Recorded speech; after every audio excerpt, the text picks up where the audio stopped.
Welcome to Dreaming the Light. I'm Joanna, your guide on this transformative dream journey.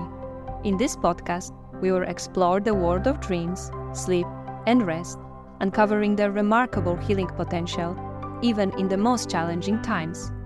Discover practical tools to navigate nightmares, anxiety, and trauma-related sleep issues, as we embark together on a quest to unlock the healing power of your dreams. Hello everyone! Today I have a big pleasure of speaking with Athena Laz, that is a bestselling author of Woman Who Dance in the Dark, The Alchemy of Your Dreams, that I have here in Polish, the Sisterhood of Seers Oracle Deck, and the Deliberate Dreamer Journal. Her books have been translated into more than 13 languages, which I find super impressive. And she is an intuitive psychologist and lucid dream teacher who helps thousands of people all around the world connected to spirit and the psyche through the medium of dreams, mysticism, intuition, as well as archetypal and symbolic work.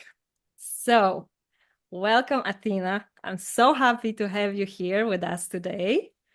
And I would like to maybe start by asking you, what first drew you to work with dreams? Well, firstly, thank you so much for having me. I'm so excited to speak to you, Joanna. And to answer your question, dreaming has always been something that was very meaningful to me. So when I was younger, I had a lot of lucid dream experiences, but did not know that that's what they were. And so I would have these kind of like nightly adventures, I guess, and sometimes some quite intense experiences as well, specifically in the in-between kind of passages. But my parents were very open about dreaming and very open-minded, so we would often speak about our dreams. It wasn't something that was not naturally dismissed, but it also wasn't something that was acknowledged, kind of outside of the home. So that's kind of the beginning point for me. And then later when I decided I had become licensed as a psychologist. And at the time I was in private practice for some time. I had worked in clinics with a lot of like trauma patients. And I had this deep love for everything sort of mystically inclined. I had worked at this very metaphysical shop whilst I was training to become a psychologist to earn money. And so I really felt like I needed to bring the two together. And so when I thought, okay, I feel like it's the time to write a book or to make a website for myself as opposed to just, being in practice, I was like, what is it that I want to share with the world? What would be helpful? And I actually wrote 2 book proposals. And the first one was it was a book on intuition. It was on how we can read waking life symbols and how to connect with that way of tracking. And then I wrote the dream proposal, and that was all about dreamwork, which later became the Alchemy of Your Dreams. And the intuition book is the book that is now Woman Who Dance in the Dark, which is coming out in September. And so I kind of feel like from the word go, I knew I would be working, I guess, in a way with symbols and with dreaming. But yeah, my path has definitively not been linear. But I have a deep love and passion for dreams. And I'm just happy I can do it. Yeah, that's really beautiful. And I think that the path not being linear, it's like kind of for most of us that happens.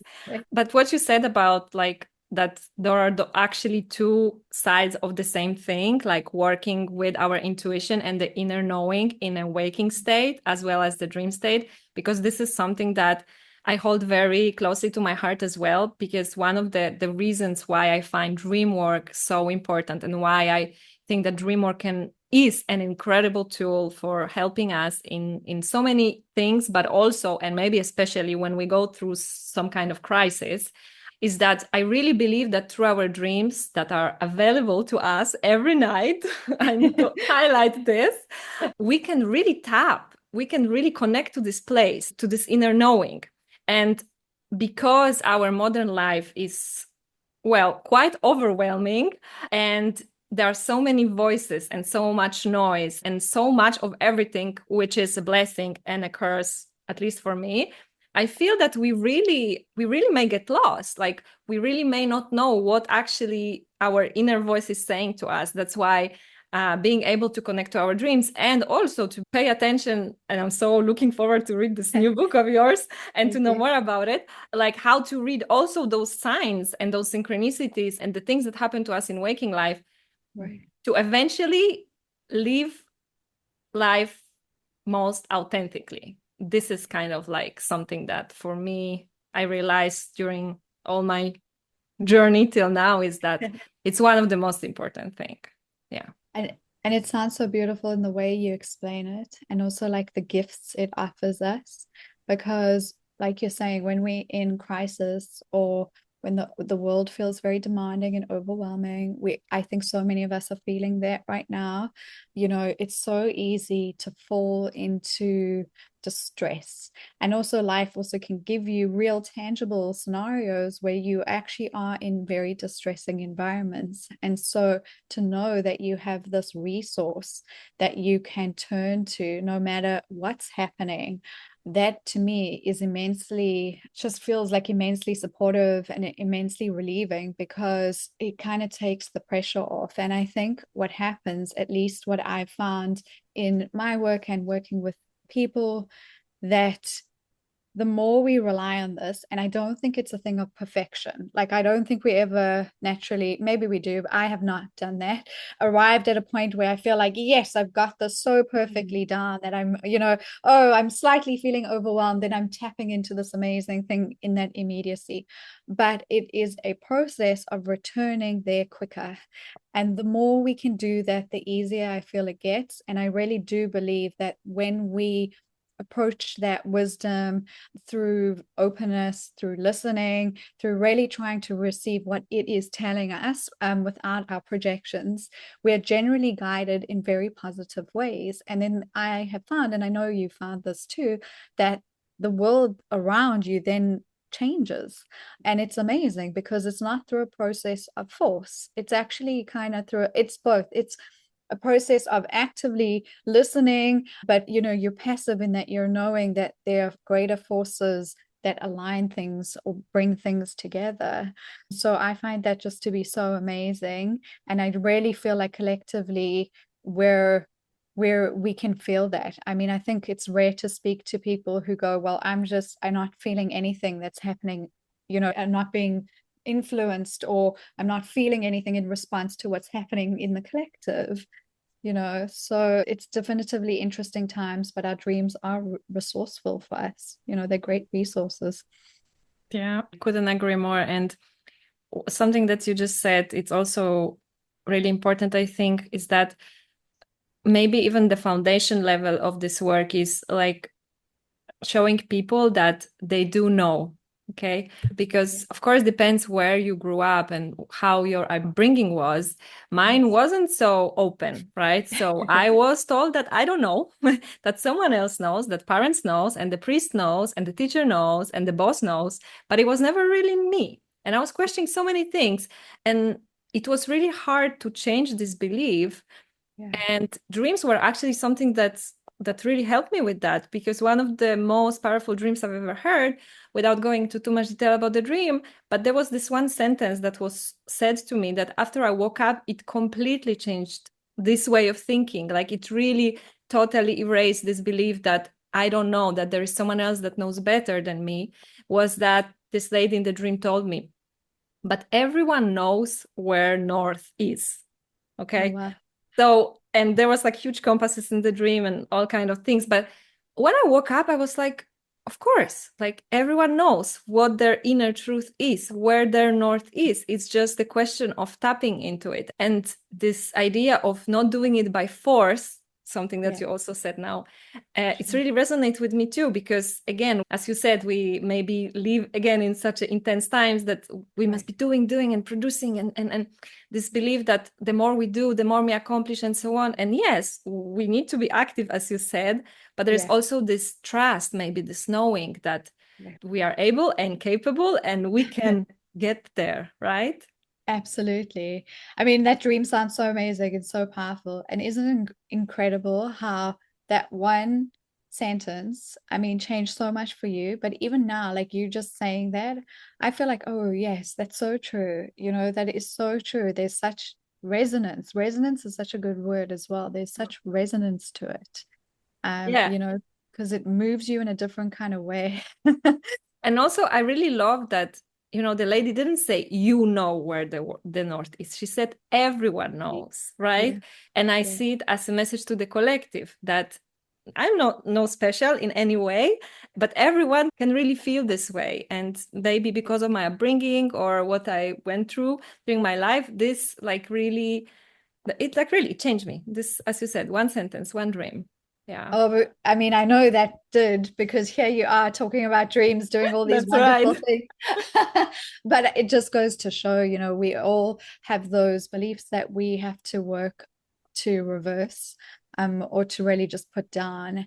And something in a kind of similar vein for me was really, I have had all these we were talking about it briefly before we got on, you know, to push record, and I've had all these very intuitive and psychic experiences, and it took me years to be able to just say that out loud because I really felt like I would be met with shame, that people would judge me, that they would think whatever they would think about it. And it took so much rewriting to be able to just say, like, actually, that's a real part of who I am and how I function in the world. I think it's a natural part of all of us.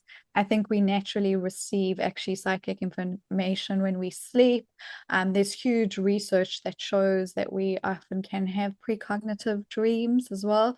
So it's not just thinking, it's real tangible experience. And I think that that's something that needs healing, definitely individually, but also collectively, you know, where it's so easy to kind of it's easier because it helps us make sense of the world to split things, right? Like even when we talk about dreaming, we go like the waking world and the dreaming world. And that's helpful in language because we need the language parameter.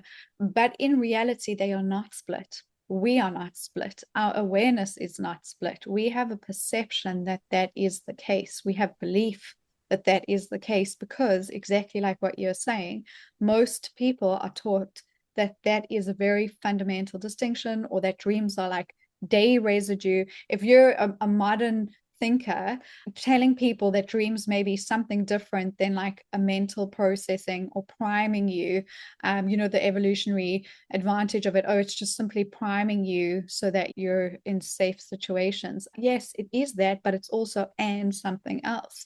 And the and something else is the link between the two. And when we heal the link, that is when we feel more integrated. That's when we show up more authentically, because the split, it's like, okay, well, I can see the split outside in the world, but I'm still going to try and move in a way that feels more whole, that is more whole, right? And so I think that is one of the most helpful things to do with dream work. And I think it's one of the easiest way through because you naturally are given all this content, like whether you like it or not. We go to sleep and most of That's us right. will dream. You know, so it's happening whether you like it or not, or whether you pay attention to it and you use it, you know. So Exactly. it's Yeah, one of my like selling in quotes points is that listen, dream work is actually for lazy people, you know, because you don't need to do anything. You just go to sleep anyway, and then you wake up and then if you remember something and so on and so on, and I think it's a good one because it's like, as you said, it's part of us. It's a yeah, part of us. And absolutely. again, I hear this argument a lot that, as you said, like dreams, they're also like only processing memories and so on and so on, right? And I also say, but there is also and and I'm not saying that dreams are not helping us consolidate memories and so on, but what I want to say, because of experience I had and so many people all over the world had, like you said, tapping into precognitive dreams or healing in the dreams, like a lot of things that I know they can be too much out there for some people, but they happen. right? And at the same time, I think it can be an advantage of dream work, because I always say that no matter what you believe about dreams, and no matter your religion or your background or your age, where you come from, is that you can take it as far as you like. Like, if this is what you believe, that dreams only help you, you know, process memories and process emotions that you can't process maybe in the waking life, amazing. That's already amazing, you know. Exactly. That's why I say, like, this is the best, because I don't ever ask anyone, you know, to change any belief they have about dreams. I invite to maybe have a wider perspective or be open to the experiences. But I always say, like, you can believe wherever you want. You can believe that it's just body processing and mind. You can believe it's messages from the God. You can believe that it's your soul talking. Like, I really don't enter that space at all. I just say, like, as long as you believe that there is something precious for you, like, that's it. That's the only thing. And something that you also said about this division, right? About, like, saying waking life and dream life. A lot of people say a lot the real life. I always say the waking life and the dream life, right? Because I believe dreams are as real as you said, as everything else that's happening in the waking life. But also, you mentioned that they can be connecting us, right? That they connect the division between what we see is real and not real. But also, for me, they connect us in a way that is also very close to my heart, because of all the conflicts and wars and division that's happened all around the world, is that they connect us as humans. Like, it's something that we all have, and that we all have access to it. And for me, it's like this point of connection in the world that's so divided, that just constantly try to prove you how different you are from, you know, everyone else. It's like something that, hey, but we all dream, right? We all dream. So yeah. It's so beautiful to hear this. And I think we're having such a good conversation specifically about two things that I'll mention now, right? The first is that, how many times have you had a dream where you're a different person or you're in a different place?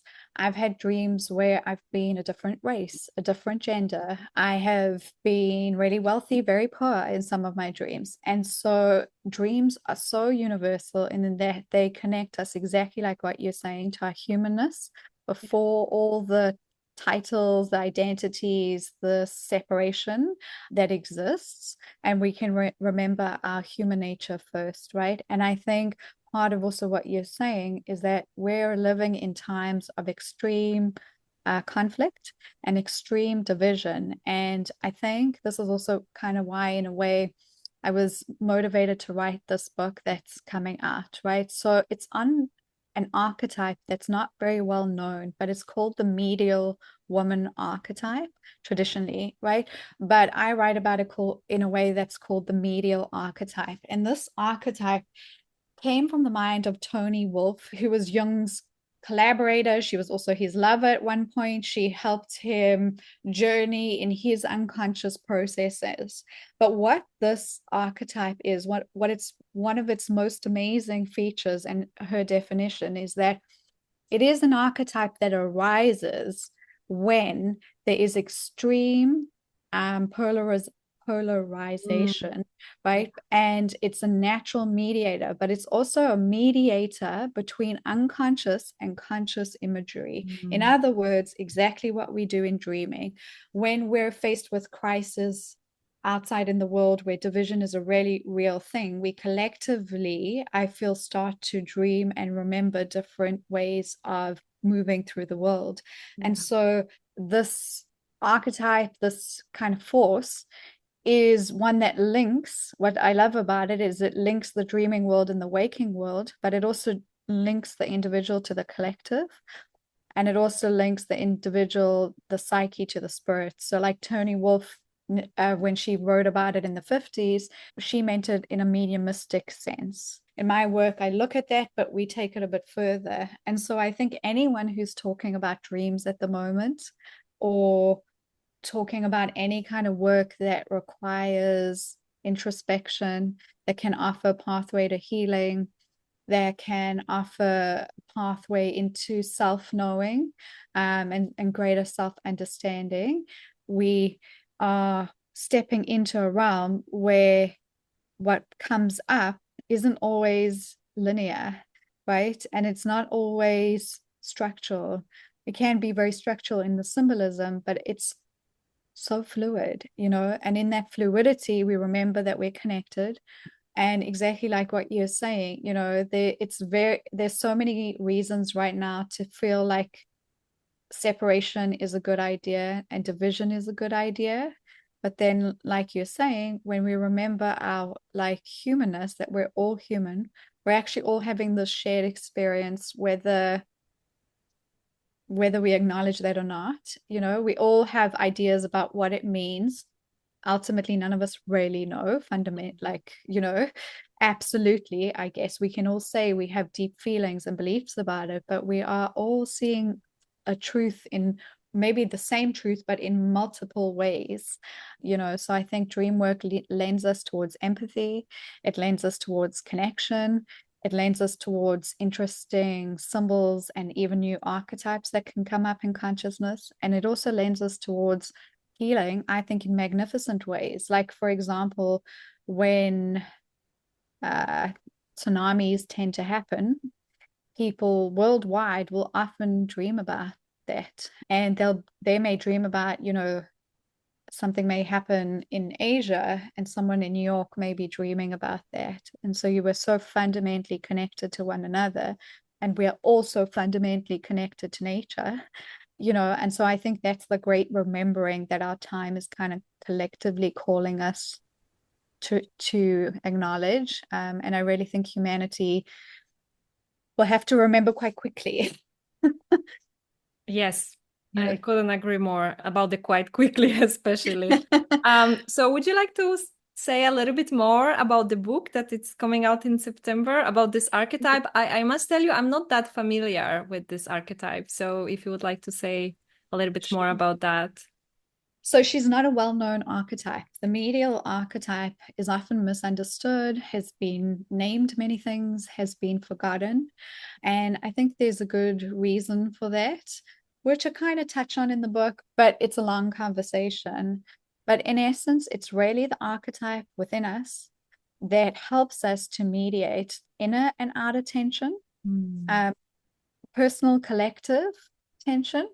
It helps us mediate symbols in waking life and the dreaming life. And ultimately, it helps us move. It helps us remember that we can move fluidly between these things. And we do that through recognizing our awareness mirrored by that archetype. And so it's such a helpful archetype at the moment. There are probably 3 people that I'm aware of that have written about it. So in Woman Who Run with the Wolves by Clarissa Pinkola Estes, she wrote about the wild woman archetype. And that, that was all about like reclaiming the wild within and without. Yeah. And she did such a great, beautiful book and such a like classic time. It lasted for such a long time because I think people need the connection to that, that way of living and being, because we haven't healed that necessarily collectively anyway. But so she wrote a very small paragraph about the medial woman in her book. And then there've been probably like 2 other authors that have touched on it, one in a book and one in an academic paper. And how, so and how did you connect to this archetype? Like, how did it came to you? It's crazy. In a dream, in a waking state? In a waking state. So I have to go back a little bit, but in 2020, at the end of 2020, the pandemic had just was like it was peak pandemic time. I was living on a farm. I was very lucky to be on a farm, and I was writing The Alchemy of Your Dreams. And I had done, I don't like to read a lot of other people's work when I write my work so that I'm kind of clear in how I'm presenting information. But I like, I had researched some people's stories that I thought would be interesting and add dimension to the book. And I was writing a paragraph and I was sitting in bed and I just got this full, like, this is the medial archetype. It's meant to come out. It's going to be about division and healing. I wrote a small line about the medial. I'm trying to see if I have a copy of my book. In the Alchemy of Your Dreams, I think in one of the last chapters, I just put like two very basic sentences in there.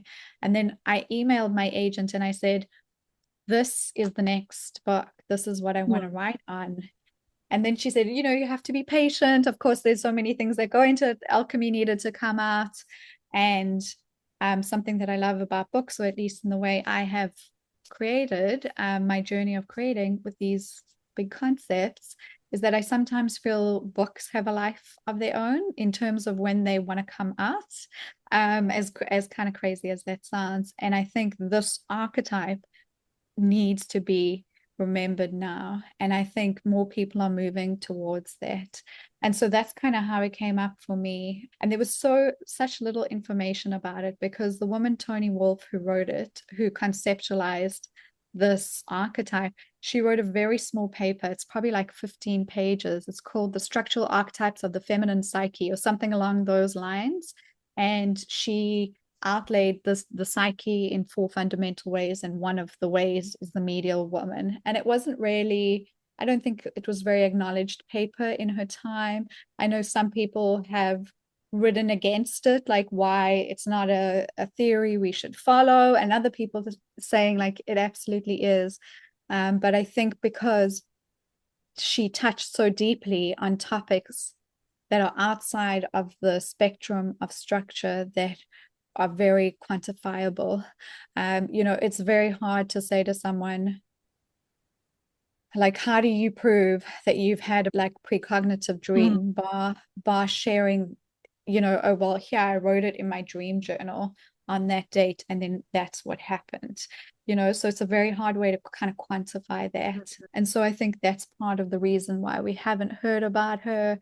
But I also think why it's coming up right now, because the world is in such chaos. Unfortunately, yes. And I think that everything has its timing. So why wouldn't it apply to books or, anything that happens? I believe in this divine timing. And probably that's why your publisher first wanted to publish The Alchemy of Dreams and not that book, because maybe some things had to happen, and also ideas came to you, and so it can come now. And unfortunately, yes, it's time of chaos and disarray. And I feel that in any way that we can contribute to with the work we do with the dreams or with intuition or wherever it is, that people want to look at themselves and then look at the other, and maybe first of all, there is this, like, I feel so torn many times between, there is, of course, the action, like you say, whether it's like protests or it's like being an activist and all kind of stuff like that. That unfortunately I see so many times that it just doesn't bring the results that we wish as humanity. And then it leaves you feeling so powerless, right? Because you say, okay, but what can I do? Well, I'm one person, what can I do? But then there is the other side, which I believe it's also connected to the archetype, that what about me inside and my inner war, in my inner conflict and my inner disconnection? And then what happens if I work with this? And again, I know that it can be a concept that for many people may be too out there, or it doesn't resonate. It doesn't resonate, exactly. But if we're already trying to bring peace or harmony or other beautiful things to the world, this way of action, of outer action, that I'm not saying it's not necessary. I'm just saying that maybe because we inside us are very also splitted and divided, so we can't manifest it. Yeah, exactly. Right. And I think that I think people can innately feel that, maybe on an instinctual level, even if intellectually it's difficult to understand how that could be possible, because I feel like we naturally, I would say the predominance of people, at least my experience of this, the predominance of people are actually non-violent, are actually not out there doing insane things. And so it's a very, like, it's a large group of people that are living their lives in an everyday way, that if they could just break, like you're saying, look inwards and go, okay, well, all of us, we all have our stuff. We all have inner conflict about something. We all have division about something. We can also have very good reasons to have a distinction between two things. And I think that doesn't necessarily have to dissipate. And that's something that was so enjoyable for me in terms of writing the book, right? Because we tend to go like, it has to, one side has to give in order for something to balance out. But the thing is, when you're sitting in two extremes, it is so unlikely that that will happen. And so even in like a traditional like Jungian sense, they talk about it in terms of the like transcendental function. It's this natural third that comes up, it arises. And that medial function of the psyche, the medial nature, the medial archetype reminds us of that ability. And what happens is that doesn't dissipate the two pillars, right? So if we just look at it as like, I'm thinking of it kind of in color because we're both wearing black and white, right? Like if we just think of like black and white as two opposites, right? They're both mirrors in a way to one thing. And the middle point of it, the middle would exist in the full spectrum, right? So we would see like the rainbow colors in between them. And so it's that third function that naturally arises, which creates change. And we don't have to we don't actually have to force that into happening. It naturally happens. So here's a really tangible example of this, okay? Say you've had a repetitive dream about something that is a mirror to an internal process or belief, right? So here's a good one. Most people will have dreams of being chased, so you're being chased, but say the repetitive dream is always in a specific place, it's always a specific feeling state. There is a division between something outside that evokes that feeling response, which then leads to panic and fear. And so we use our dream techniques and our dream dialoguing to look at that and to try and heal the split between it. And we do that in imagery a lot of the time, most of us as dream teachers, right? Or sound, with sound frequencies, deep breaths. So you may see yourself standing there at that familiar place and you're observing what's happening. And so instead of running, you maybe turn around and face the thing that is causing that difficulty. You could dialogue with that part of you, or you could clear the scene out completely and just rewrite a new narrative. And when that happens, the opposition of being against something naturally changes. So the imagery naturally changes, right? We are faced with this thing, we change the movement, and by changing the movement, it changes in response. And so that's kind of the third pathway. The minute we change that inner movement, the outside too have to respond because we have instigated that. And so I don't think they cease to exist or won't cease to be in like dichotomy with each other, but there's another pathway. So it's kind of, it's just another alternative for anyone who's kind of feeling very split. So it can be mentally, emotionally, can be spiritually, even dreaming, waking, but it can also be with real world division, For example, I live in Florida. I love living here. My neighbors are from New York. Some of my other neighbors are from Texas. Some are native Floridians. All four of the neighbors who live in the same quadrant have completely different beliefs about what should be happening, politically speaking. But here's the thing. Everybody gets together. We sit, we have like a barbecue. We'll all talk. We will be in discourse. And in that discourse, something changes because we remember our humanness and we remember the connection that actually all of us fundamentally, at least when I'm talking about this very small sample group of the four families, right? We want to be able to function in the world. We want to be safe. We really want to be physically safe. We want to be spiritually safe, emotionally safe, and then also so we can hopefully blossom in our lives, not just about survival, right? And anytime we're in crisis and conflict, it takes us right back to survival, And so the discourse helps us out of that pathway. You know, so I think it's a very big topic, and I don't think there are neat solutions for anything. It's more like a way of moving through the world and recognizing it and choosing to be more balanced in our responses. So the word that I actually like about it is equanimity. So because equanimity doesn't mean that it's changed necessarily, it just means that there's more balance between the Yeah. two, you know. Yeah, So no, it totally makes sense. And what you said also about that, you believe that most of the people, they want peace and they want harmony. I also believe in that. And yeah, for me, dreams are one of the ways to come back to that place, right? Because when we work with our dreams, when we look into our dreams, into our real fears and real desires and all that stuff that come up in our dreams, like we can see this pure place, right? That, as you said, like together with your neighbors, yeah, you may have different ideas of how things should be done, but right, you all want the same. You want to be safe physically and otherwise, and you want to be able right. to provide for your families, and you want to be able to enjoy life. Right. Yeah. And I think it's so hard because when you're thrown into like a crisis or a trauma, the feeling spaces that fundamentally disappears, Yes. right? And so part of the healing work, and actually some often the physical work as well, like structural work, maybe even around you, right, is that you have to rebuild that so slowly in a way so that that natural safety re-arises. So even if it's been knocked down, and I think that that's exactly what dreams provide us with, because they give us the language or the feeling state or the vibrational resonance, which is a huge thing. And through holding on to that, when we wake up, we've been given such good information because it bypasses the thinking mind in a way, gets straight down to it.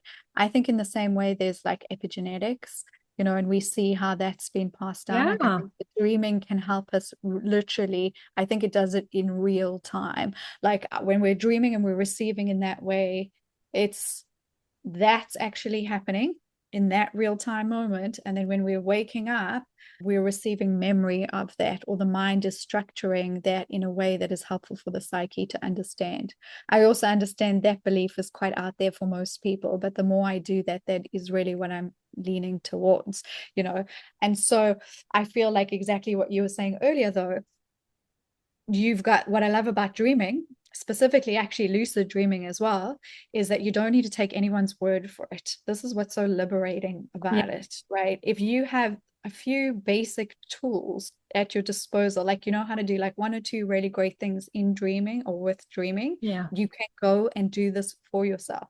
And you can Exactly. go and explore as far as you like and as comfortably as you like. And so even if it is just like you were saying earlier, if it's just an emotional regulation, that's amazing. Who doesn't want to wake up feeling better or less burdened about something that's been chasing you since childhood? Okay, yeah, everyone wants to. Well, I think most people would want to. You know, that's a huge generalization.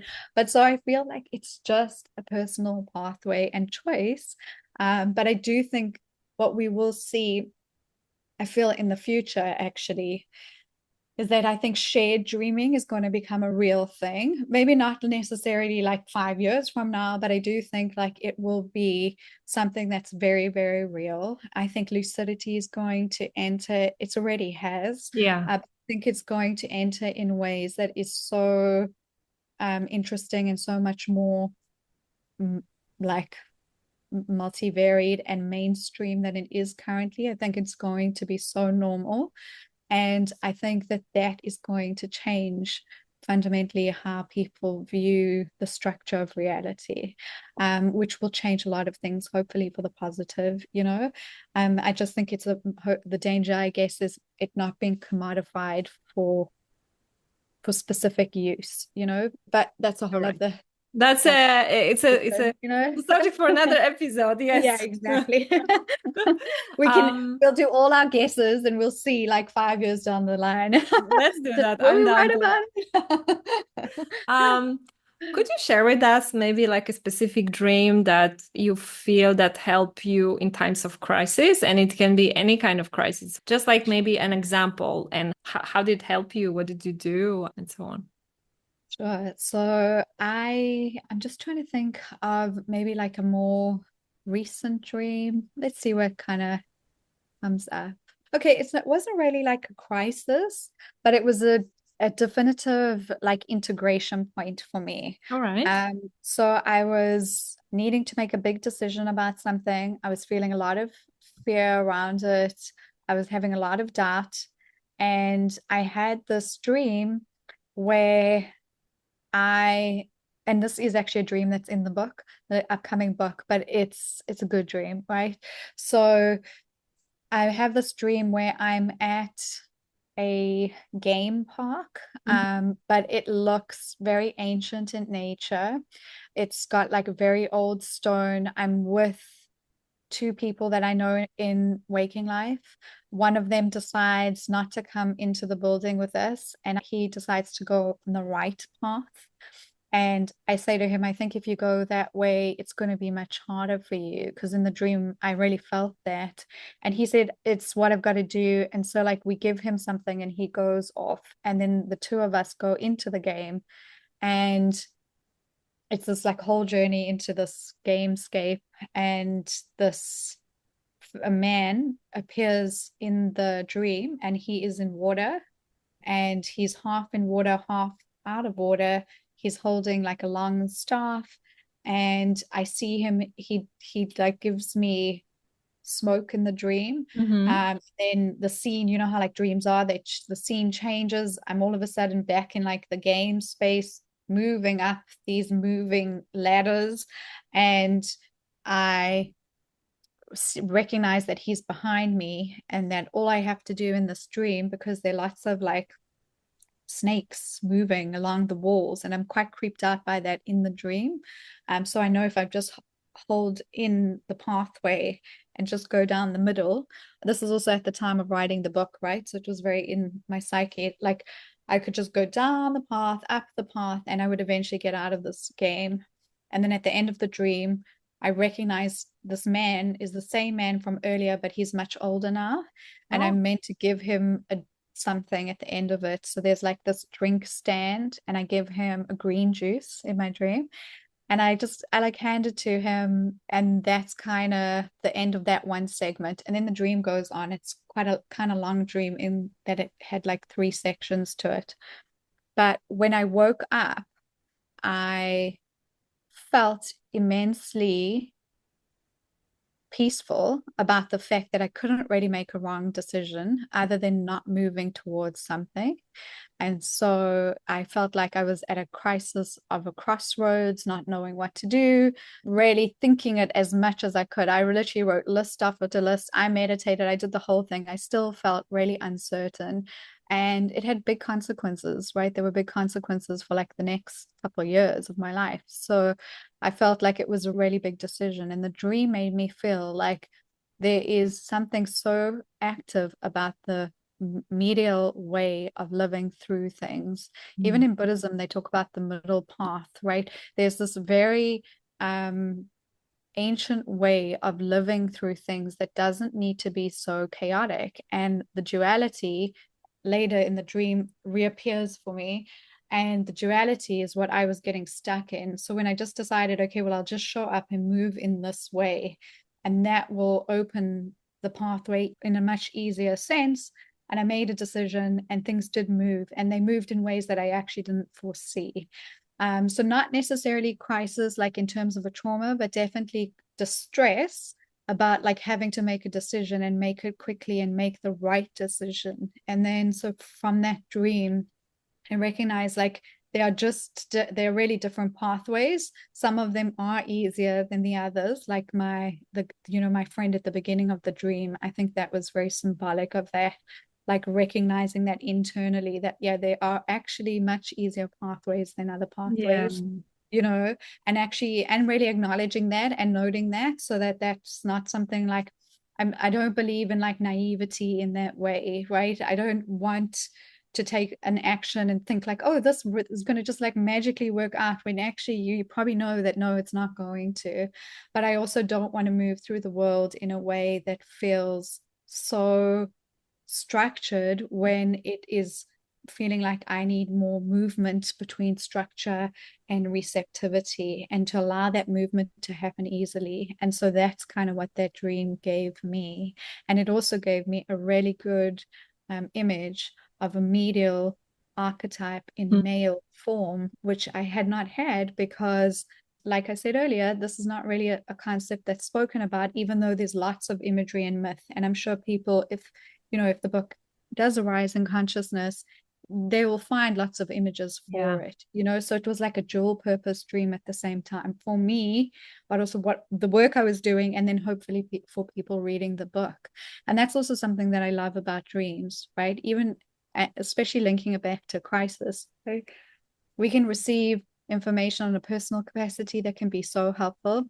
Like, I've worked with trauma patients who have had dreams that have given them like distinctive instructions about, like, you get to this place and you go there like your life depends on it, because your life actually does depend on it, right?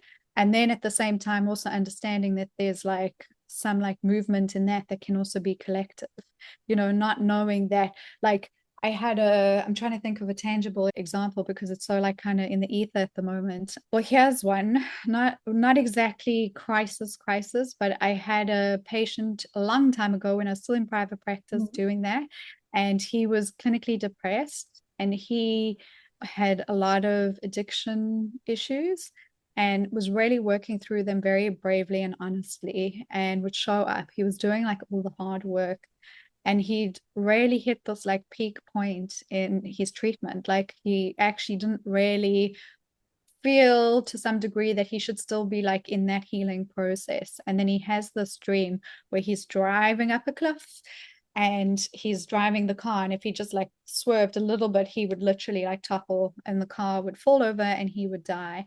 And it was that instinct of like, oh, because everything's going so well, maybe I could just have like one drink, and so that's also like, it is actually crisis in a way, maybe not crisis in an active way, but it's definitively like, oh, that's a trauma response, that is a trauma response. That's just a kind of maladaptive short-term coping strategy, but that dream really helped him because it made him recognize, like, oh, I'm doing so well, but look how easy it could be to just like slip, you just turn the wheel and all of a sudden all this hard work goes down the drain, so this really tangible, helpful material, sometimes it's really pragmatic.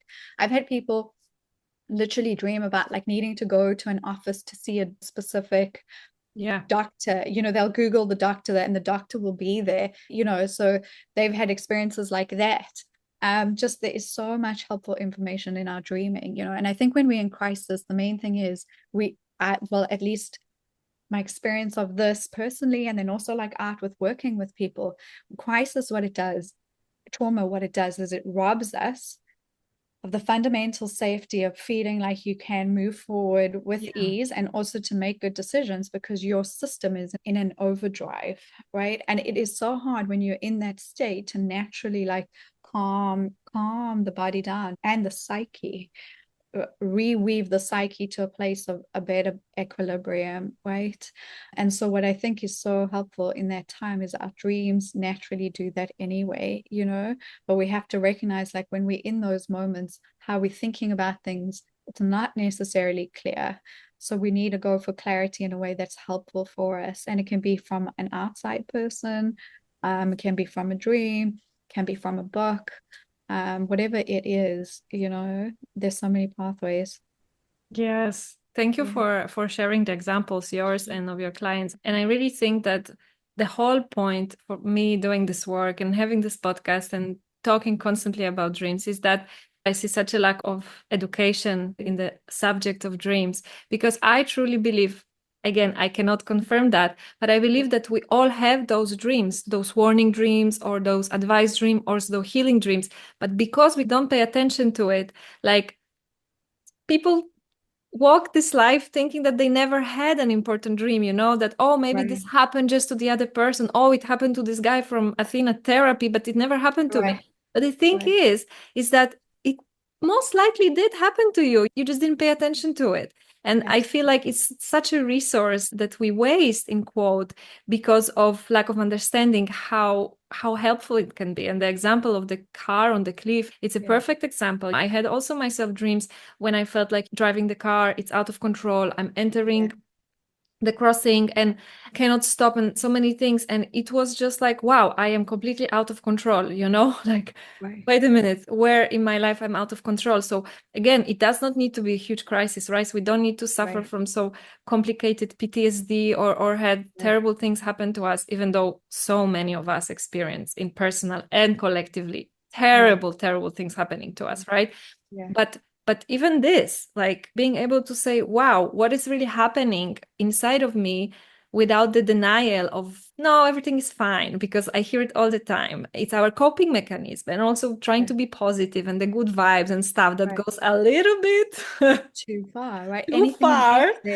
But in dreams, they are like the reality check. Like, oh, you keep telling everyone that you're fine, but you come to me and you tell me you keep having those dreams. So maybe, just a maybe, something is not 100% fine, right? Absolutely, right. And like I know you know this because you work with dreams, right? But the more we avoid it in waking life, that's when we tend to get the dreaming where it's like repetitive, or we'll have very hardcore nightmares, or we're like in the same situation or the feeling space because we're not paying attention to something that needs to be addressed. And so the psyche naturally knows how to find balance. It's whole, it's mediated. We don't actually need to control that. It knows what to do, right? In the Alchemy of Your Dreams, I share about how this a man who is amazing, and I've forgotten his name all of a sudden, but he wrote about tidal wave dreams and how veterans, soldiers who would come back from war, many of them would have these experience of having like tidal wave dreams, but not just tidal waves. It would be anything that would flood the dreamer, right? So it could be a group of people chasing you. It could be a wave. It could be being squashed by pillows. I mean, it really could be anything, but the feeling space is feeling so overwhelmed, so helpless, like you were saying earlier, feeling so powerless. And so when we're in crisis, that is exactly the feeling state that we're sitting with, right? Fear, helplessness, powerless. And when life creates that, if we've lived in an experience that is the reality, you know, for even if it's that moment of time, that needs healing. And I mean, I know that because we connected at the dream conference, right, that what part of the amazing work with dreams currently is that Charlie Murley did that research. That's right. Where he showed with the institute in California that lucid dreams helped veterans with PTSD literally reverse that in a way. And so it just goes to show that, like, even if we just accept that as like, that's a real form of healing, it's a really magnificent form of healing. If you say to someone, well, you could spend 12 hours of your life, it's less than half a day, right? Two working days pretty much, focusing on this thing, and you could go from feeling absolutely fearful, frightened, powerless, overwhelmed, because you've experienced all that in reality, right? And you could do these things, and there is a potential that it can help you get to the other side. Most people would say, oh my gosh, that's so amazing, right? And if we look at any single, almost all ancient wisdom traditions or cultures, they talk about dreaming as being I very, always say that. Yeah. you know, it's like literally collectively they know, they knew, right? We still talk about it, and it's still nowadays it's often like in a mystery. It's like, oh, you know, like the shamans, they do this and they do that, and it's amazing, because that is amazing, right? There's a woman who I also wrote about in The Alchemy of Your Dreams, who she had no interest in dreaming really, and she did a lot of philanthropic work, and she had an experience of seeing these dream these shamans from a tribe somewhere, she didn't know at the time, literally appear to her in dreaming, then in the in-between passages, that liminal space between sort of being awake and asleep. And then one day, while she was sitting at a conference with all her work colleagues, she saw them in the room with her, right? She thought she was having a nervous breakdown, just like she was hallucinating. which rightly so, because especially she wrote this back in the I think maybe like the 80s, so it's different now, but for her it was immensely frightening. But look how incredible that is, and she literally later met the tribe that was interacting with her in her dreaming.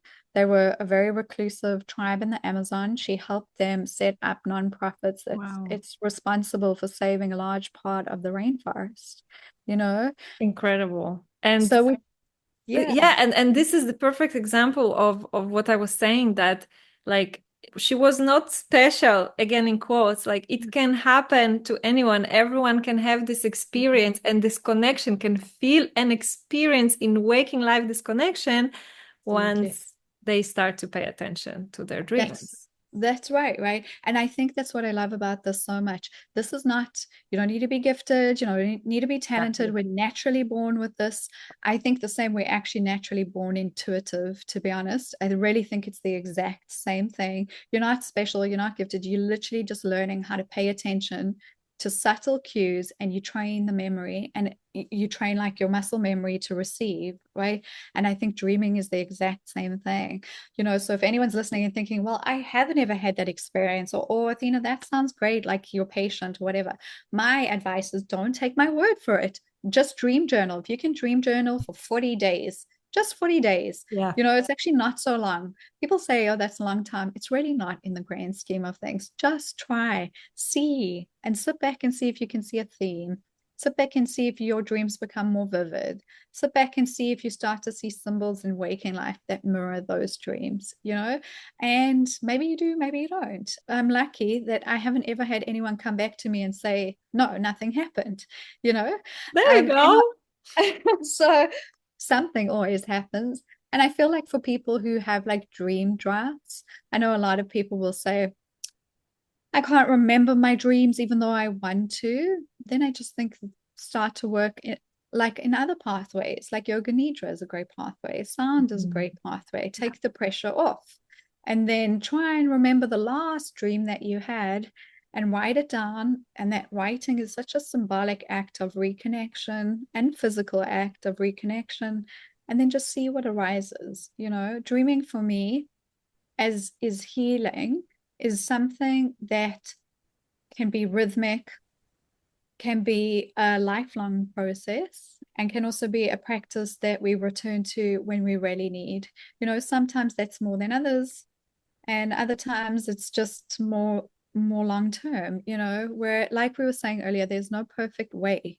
There's no perfect arrival point. There's no perfect way of doing this work. It's just very honest, Yeah, it's so beautifully said. And I feel that we could keep talking and talking for another hour, 2 or 3, but I would like to be respectful of your time. So before we wrap up, I would like to ask where our listeners can find more information about you, about the book that's coming out, and are there any other like events or programs or anything that you would like to share with all the dreamers listening? Thank you so much. The best place for people to find out more is on my website, which is www.athenalaz.com. And then my book, Woman Who Danced in the Dark, and the Alchemy of Your Dreams. And then the rest of all those creations are on Amazon, Barnes and Nobles, all the big stores. So wherever people generally look. Amazing. Yeah. Thank you so much for having me. And will there be an audiobook? Because I love audiobooks. Are you Yes, there will be. Yes. I did record it. It was a lot of fun recording it. So yes. Oh, that's wonderful. That's wonderful because you have also such a calming and nice voice and an accent. So I would just love to keep listening to you. That's the bottom line. And I love likewise. Thank you so much. Thank you so much, Athena. I'm going to add the links to your website in the description of this episode. And yes, thank you so much for sharing your wisdom and all these beautiful ideas and new archetypes. I really hope that you enjoyed this show. If you did, please consider giving it a like and maybe leaving a review. And most importantly, feel free to share it with your family and friends. For more information about my work and projects, you can check out my website www.bluelotusqueendom.com.